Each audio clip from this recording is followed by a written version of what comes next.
নমস্কার বন্ধুরা। বন্ধুরা, ভারতবর্ষে খ্রিস্টান মিশনারি যেভাবে তাদের ধর্মের প্রচার প্রসার করছে এবং যা শুরু করেছে, সেভাবে দেখা যাচ্ছে যে ভারতবর্ষকে হিন্দু রাষ্ট্র না করতে পারলেও এরা ভারতবর্ষের খ্রিস্টান রাষ্ট্রে ঠিক পরিণত করবে।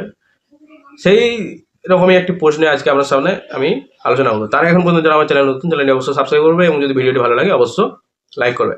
বন্ধুরা দেখুন, এটি মুম্বাইয়ের ঘটনা। মুম্বাইয়ের একটি ভিলেজে একটি কালী মন্দির ছিল।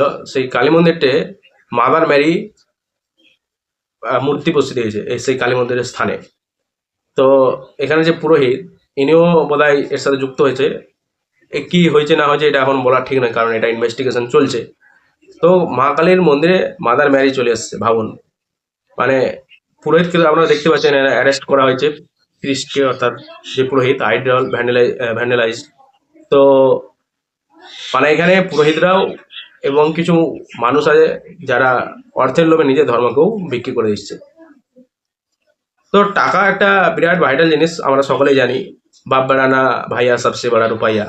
ভালো করে সংস্কৃত পড়ুন, ধর্মকে জানুন, দেখবেন সনাতন ধর্মের মধ্যে এত অমৃত আছে অন্য ধর্মের মধ্যে নেই।